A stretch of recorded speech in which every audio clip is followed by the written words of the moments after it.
নমস্কার গাইস, সবাই কেমন আছো? আমিও ভালো আছি, তোমরা সবাই ভালো থেকো।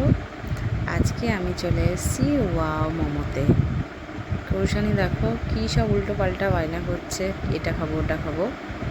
তো চলো গাইস, আজকে আমি একটা কম্বো অফার আছে সেটাই খাবো। আর আজকে হচ্ছে কৌশানির ড্রয়িং ক্লাস ছিল।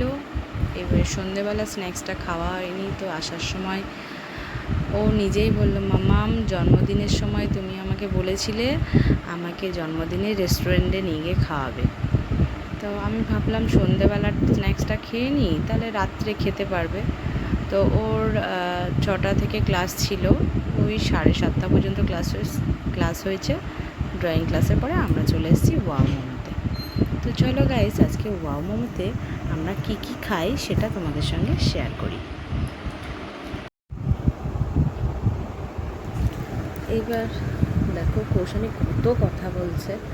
ও বলছে ওর জন্মদিনের ট্রিটটা আজকে পেলাম, বন্ধুরা কেমন লাগছে তোমাদের, এইসব অনেক কথা বলছিল। কিন্তু ওর সাউন্ড আমি দিতে পারিনি, একটাই কারণ ওখানে গান চলছিল, অনেক শব্দ, অনেক আওয়াজ হচ্ছিল, যার জন্য আমি ওখানকার সাউন্ডটা দিলাম না, মানে ওটা স্কিপ করে আমি নিজের ভয়েস দিয়েছি ঘরে এসে। তো তারপরে আমাদের অর্ডারটা দিলাম, তারপরে অর্ডারটা এবার আসবে আমাদের একটু পরেই। ততক্ষণ কৌশানির বকবকটা মাথা নাড়িয়ে নাড়িয়ে বকবক করে যাচ্ছে, সেটাই দেখি, দেখাচ্ছে সবাইকে।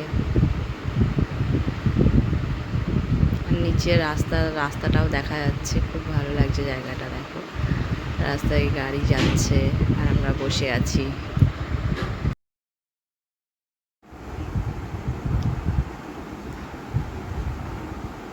তো গাইস, কৌশানি এই যে এইবার আমাদের খাবারটা চলে এসছে। কৌশানি খাবে মোমো আর আমরা খাবো বার্গার। দুটো বার্গার নিয়েছি, একটা মোমো নিয়েছি, সাথে পেপসি, এটা ছিল কম্বো। আর একটা আমরা মাজা নিয়েছিলাম সাথে আসার সময়, ফুটি সরি। তো এটাই আমাদের সন্ধেবেলা স্ন্যাক্স আমরা খেয়েছি। আর সন্ধেবেলার জন্য এটাই ঠিক আছে না। তারপরে এটা খাওয়ার পরে আমরা বাড়িতে চলে আসব। তো গাইস, আজকের ব্লগটা কেমন লাগলো অবশ্যই প্লিজ প্লিজ প্লিজ আমাকে কমেন্ট করে জানিও। আর ভালো লাগলে একটা লাইক, একটা কমেন্ট, একটা শেয়ার করে দিও। পরের একটা ব্লগ নিয়ে আবার দেখা হবে। সবাই এই যে সাবধানে থেকো, সুস্থ থেকো। পরের একটা ব্লগ নিয়ে আবার আসছি তোমাদের সামনে। আর আমাদের খাবারও ফিনিশ হয়ে গেছে। তো টাটা গাইস, এখনকার মতো